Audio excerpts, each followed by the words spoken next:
Assalamualaikum warahmatullahi wabarakatuh. Waalaikumsalam warahmatullahi wabarakatuh.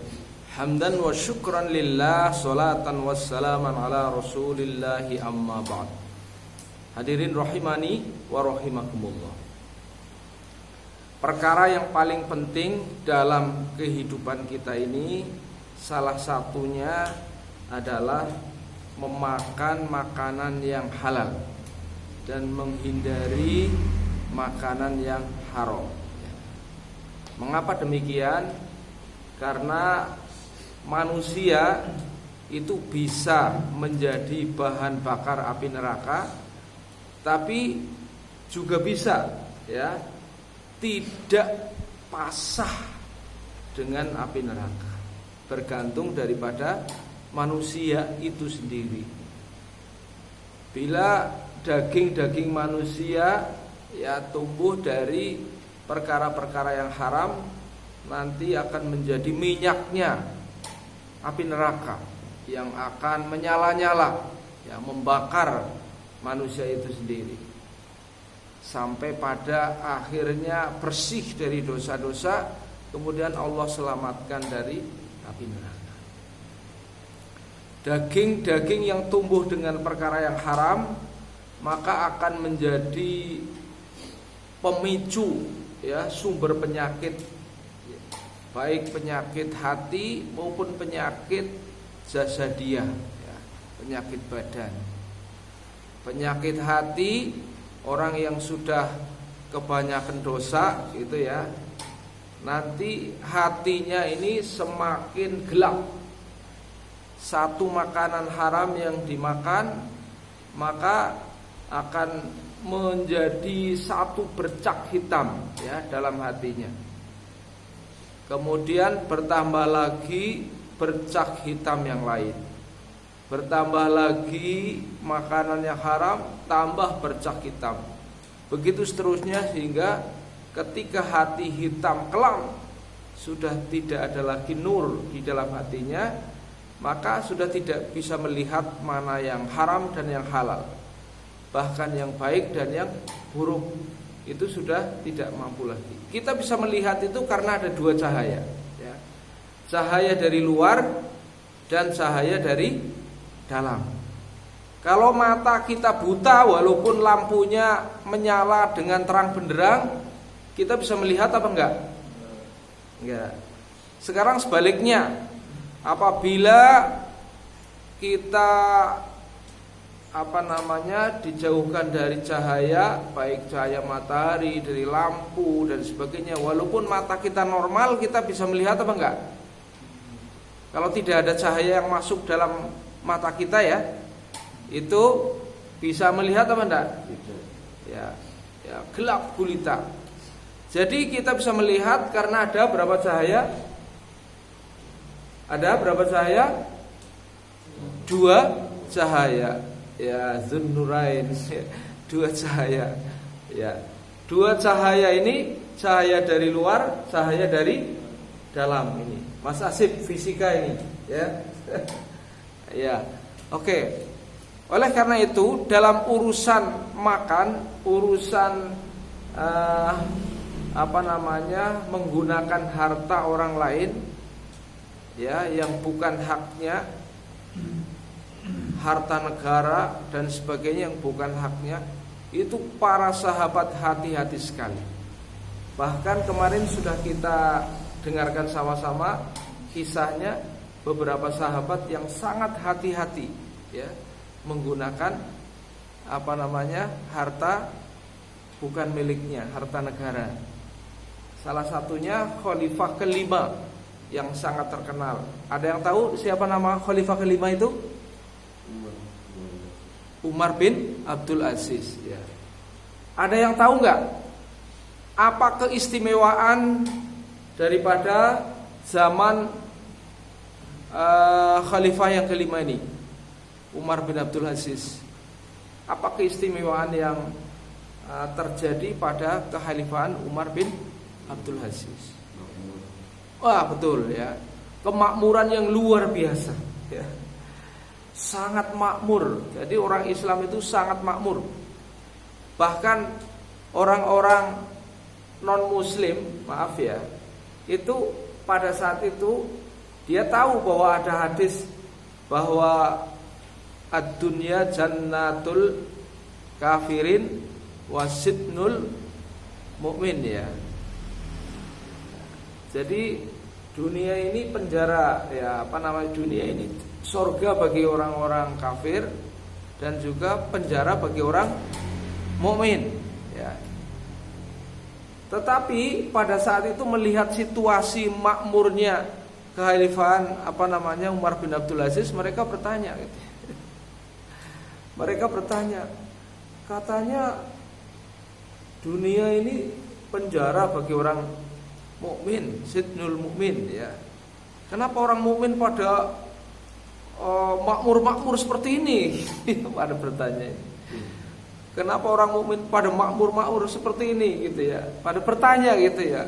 Karena memang makmur sekali dan damai sekali ya. Diceritakan dalam satu kisah itu ada anjing makan satu wadah dengan kucing gitu ya. Jadi sangat damai, makmur, sejahtera luar biasa. Oke. Kira-kira apa yang menjadi penyebab datangnya kemakmuran yang berlimpah ruah seperti itu ya. Mungkin Anda pernah dan atau sering mendengar kisahnya Khalifah ke-5 ini ya, Umar bin Abdul Aziz. Kehati-hatiannya luar biasa.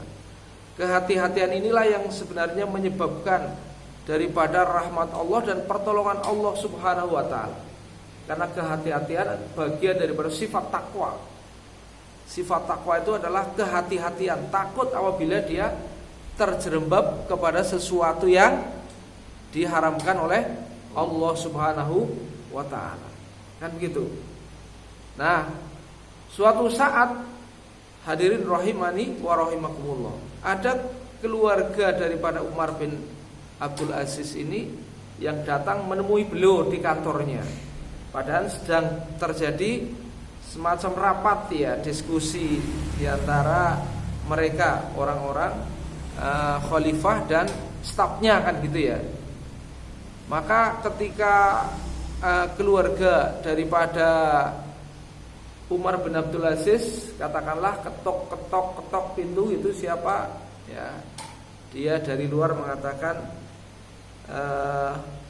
ana ya, sudah dengar suaranya Abdullah bin Abdul Aziz itu keluarganya itu apal gitu ya.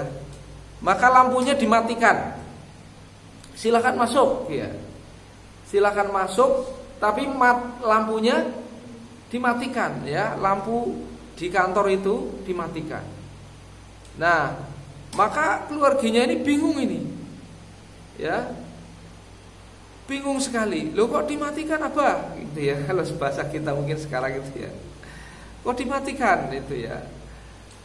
Kamu mau ketemu aku urusan keluarga apa urusan negara? Itu ya pertanyaannya.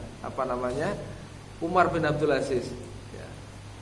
Maka jawabnya urusan keluarga ya. Maka itu benar dimatikan. Ya, oleh karena itu tak matikan gitu ya. Apa maksudnya itu? Maka Umar bin Abdul Aziz kemudian menjelaskan, ini lampu ya, minyaknya adalah minyak negara. Sedangkan kamu datang ke sini untuk urusan keluarga. Maka oleh karena itulah aku padamkan lampu ini, agar supaya kita tidak menggunakan fasilitas negara untuk kepentingan keluarga. Begitu kehati-hatian seorang Umar bin Abdul Aziz pada saat itu untuk menggunakan daripada sesuatu yang bukan haknya. Dengan demikian maka Allah Subhanahu wa taala menyelamatkan, memuliakan beliau ya, dan bahkan Allah Subhanahu wa taala memberikan kemakmuran. Karena perkara-perkara yang haram, perkara-perkara riba ya, dikatakan dalam Al-Qur'an, yamhaqullahu riba wa yurbis shadaqah wallahu la yuhibbu kulla kafarin athim. Itu ya. perkara riba barangkali kita semuanya tidak memikirkan bahwa di balik itu ada bahaya yang besar ya. Coba sekarang saya tanya, jika ada seorang menzinai ibunya sendiri, bagaimana sikap Anda? Ya, bagaimana sikap Anda? Marah. Ya, bagaimana kira-kira perangkat hukum yang berlaku pada zamannya? Ya sekarang aja lah, kalau ada anak menzinai ibunya, mungkin apa yang akan dilakukan oleh polisi? Ya, dia akan dipenjara, disidangkan gitu ya. Dan aib dia akan jelas menyebar kemana-mana. Iya apa enggak? Iya. Ya, maukah aku tunjukkan perbuatan yang lebih buruk daripada zina dengan ibunya dikalikan 36 kali. 36 kali lebih buruk daripada zina atau menzinai ibunya. Ada yang tahu? Ada yang tahu? Ada yang tahu? Enggak ada? Itulah riba. Jadi riba itu, kata Nabi, dia lebih buruk daripada 36 kali menzinai ibunya. Tapi sekarang ada enggak orang yang ya boleh dikatakan dalam tanda petik ya, dia tidak kompromi dengan riba, ya kan? Riba ada di mana-mana. Itulah sesungguhnya kejatuhan umat itu berada di sana. Ketika sistem riba sudah menjadi sistem kehidupan, bahkan riba sudah menjadi kesenangan, maka di mana pertolongan Allah itu akan datang? Sedangkan dia lebih buruk daripada menzinai ibunya sendiri. Itulah sebabnya ya yang dipahami oleh para sahabat radhiyallahu anhum ajmain. Perkara-perkara penggunaan harta, bahkan minuman ya, kita sering dengar bagaimana kisahnya daripada Umar bin Khattab ya, ketika akan membagikan minyak wangi ketika mendapat hadiah dari Bahrain, ya kan? Coba pada saat itu Umar bin Khattab dia telah mengumumkan kepada para sahabatnya, siapa yang bersedia membagikan minyak wangi ini, gitu kan? Ternyata yang menunjukkan jari siapa? Istrinya ya. Siapa namanya? Sayyidatina Atikah ya radhiyallahu anha. Dia bersedia mengacungkan saya gitu ya. Tapi bagaimana tanggapan Umar? Berkenan enggak dia? Enggak, ya biarin aja, enggak didengerin oleh Umar. Kemudian Umar menawarkan lagi, ya. Siapa yang siap? Ternyata yang ngacung lagi siapa? Yang ngacung lagi? Ya? Iya, istrinya lagi. Sayyidatina Atikah radhiyallahu anha sampai 3 kali. Tapi yang ketiga kali apa kata Umar kepada Atikah? Aku tidak suka kamu yang membagi-bagikan. Ya. Karena apabila kamu yang membagi-bagikan, aku takut minyak ini akan menempel pada tanganmu. Dan dengan demikian kamu akan mendapatkan bagian yang lebih banyak. Karena minyak itu dimanfaatkan baunya, kan gitu ya. Ini adalah sebuah kehati-hatian yang luar biasa. Umar bin Khattab yang dahulunya beliau adalah ketika masa jahiliyah adalah seorang pemakan riba, pemakan bangkai, bahkan membunuh hidup-hidup, kan biasa kan. Tapi begitu setelah taubat, beliau punya ketegasan dalam Islam yang luar biasa, menegakkan kebenaran yang sebenar-benarnya dan menegakkan keadilan yang seadil-adilnya. Sehingga Nabi sampai bersabda, seandainya ada Nabi lagi setelah aku, maka apa? Umarlah nabinya. Begitu ya. Ini hadirin rahimani wa rahimakumullah. dalam matematika. Jadi ini dilambangkan dengan himpunan bilangan asli. Dia kemurnian, keikhlasannya kepada Allah, keasliannya, tidak ada tendensi, tidak ada campuran apapun ya. Karena kalau orang sudah ibadah niat hanya kepada Allah, hanya untuk Allah, apapun menjadi ringan ya, menjadi lezat ya. Maka hati kita juga perlu dimurnikan ya. Murni hati kita hanya dan untuk Allah Subhanahu wa ta'ala, supaya ibadah menjadi lezat, meninggalkan kemungkaran menjadi lezat, dan kita berada dalam jalan yang benar yang dicontohkan oleh baginda Nabi sallallahu alaihi wasallam dan juga sahabat-sahabatnya.